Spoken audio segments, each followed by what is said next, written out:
Yo, what's up guys, how you all doing? I'm Paul the Tech Giant and welcome back to the channel where today I'm going to test out the gaming capabilities of this 48-inch Philips 807 OLED with the Xbox Series X. Now in my last video I tested out this Philips OLED with the PlayStation 5, but I made a mistake in that video and I actually undersold this TV when it came to gaming. But in this video today I'm going to rectify that and I'm going to show you an amazing feature that really makes this TV shine. But today I'm going to rectify that mistake and I'm going to show you an amazing feature of this TV when it comes to gaming. Right, so in this video what I think we'll do is test out a couple of games. First up, what we will do is test out a Plague Tale, but I think we also need something a little bit more fast paced. So what I'm thinking is F1 2022, and what I've done is already started downloading that, and fingers crossed that should be done in no time with a download speed of over 1000 megabits per second.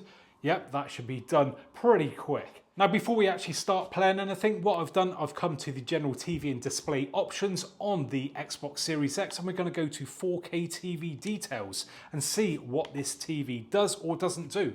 Well, I am pleased to say that we have a green tick for absolutely everything. That is great news. So just looking up the top there, your TV supports 4K UHD at 120 Hz. Playing games, your TV setup supports up to native 4K at 120 frames per second. And as we can see there, your TV supports Dolby Vision for gaming up to 4K 60 Hz. So that is nice that we are not seeing any red X's there. And you know, I'm pretty sure that most gamers are going to be happy with that offering. Right, now that we've taken a look at that, let's crack on with the first game, which is a Plague Tale.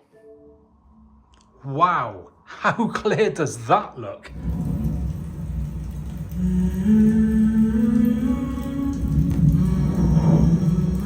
Right, so here we are at the loading screen, and if you didn't know already, this Philips OLED has four-sided ambilight, and as we can see already, that is lighting up the areas where it is light around there, and the area where it's dark, we aren't getting anything. So yeah, already it's doing a great job.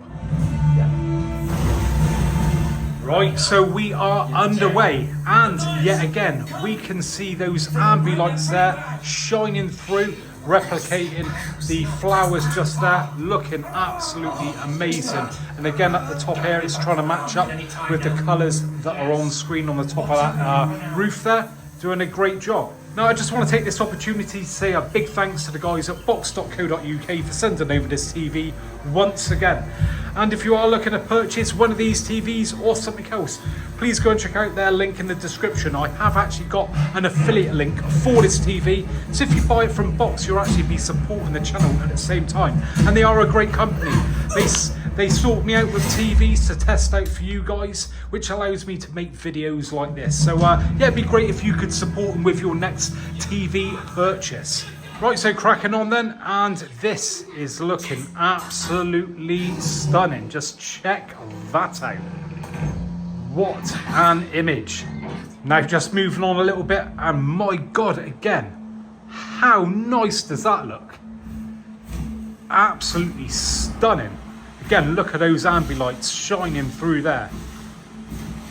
Now, if you are worried that the ambilights are a little bit too much, don't worry, we do have a dedicated ambilight button on the remote control, which we can press and jump straight into the ambilight settings. And if we want, we could just turn those off.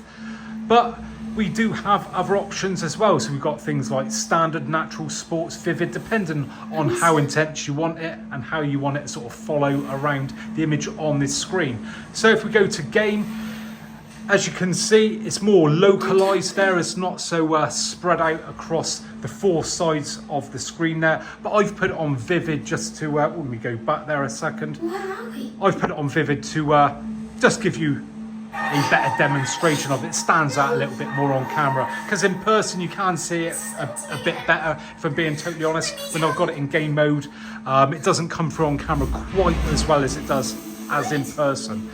But oh my God, that is mental. It does look nice, doesn't it, mate? It does look nice. That is a nice looking image. And like I said, when I tested it with the PlayStation 5, I've really got not many grumbles about this TV. So when it comes to features, we've got our VRR, we've got auto low latency mode. So when you turn on the TV and you turn on the Xbox or PlayStation 5, it will just kick into that game mode. Looks really, really nice. And you're going to get your lowest latency possible as well. We've got FreeSync Premium and G-Sync as well. So yeah, ticking all the boxes once again. Now I know I've shown it before, but for those who haven't seen it, let's just whip round to the back or the side and take a look at those ambi lights there. So we've got a whole array of LEDs on the either side, top and bottom. And then that throws out into the wall. Obviously, depending on what type of wall that you've got will make it look better or worse. You know, if you've got a nice white wall, it's going to have a better effect than say if you've got a black wall, it's not going to come through very much at all then. But we've got like this grey wallpaper and it doesn't look too bad on that. So let's just concentrate a little bit more on this image. And again, being OLED, we're getting real nice black levels there. And you know, nice bright areas. We're not getting blooming or anything like that, which is got to be one of the main selling points of an OLED TV. Again, another great selling point of this TV has got to be the great viewing angles when it comes to gaming as well, or just anything else.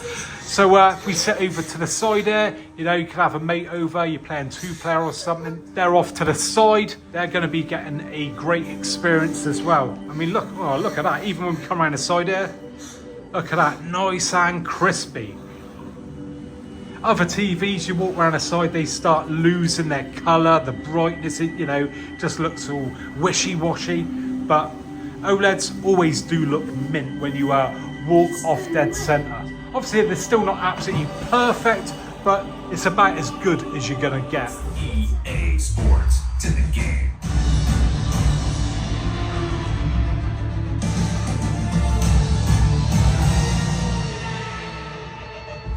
Again, looking nice and crispy there. Look at that.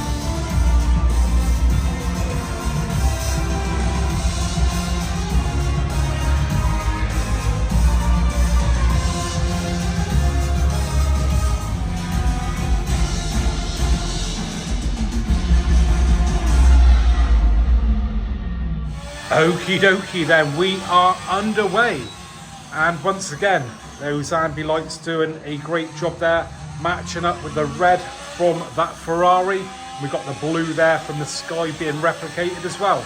Now, when it comes to gaming and TVs, one question that always crops up is, how many HDMI 2.1 ports does a TV have? Well, I'm pleased to say that this TV has 4 HDMIs, which 2 of those are good for the 2.1 benefits. And they are located just underneath round the back. So you've got ports 1 and 2 that are 2.1, and then you've got ports 3 and 4 there. Now earlier I did mention that on a previous video where I tested out this TV with the PlayStation 5, I actually made a mistake about this TV. And that is when I said that there was no game bar or game dashboard when it came to gaming with this. But in fact it does. Now how we access this is that once we are in game mode, we grab our remote control and hold down on the settings button. Now this takes a few seconds, there we go. And as we can see, we get this menu pop up just along the bottom there. Now this gives us some vital information. So it says about input lag there, we've got frame rate, resolution, we've got our content type, we've got our SDR and HDR format, and our color space. Now if we go to settings, we get a whole load of other things come up which we can adjust. So we've got crosshair there, which we can turn on and off. We've got shadow control on and off there as well. We've got our color temperature, which we can easily flick through just at a click of the button, just like that. Really, really good. We've got our audio out there and our ambi light style. So again, we can quickly just flick that directly off from there if we wish. Look at that, on off, nice and easy. Now the good thing is about such game bars or game dashboards, whatever you want to call them, It's just like a one-stop shop for all that information. You haven't got to go digging through menus, just hold down that button. There you go, you get it all straight up. You want those settings, you got them there all in one place.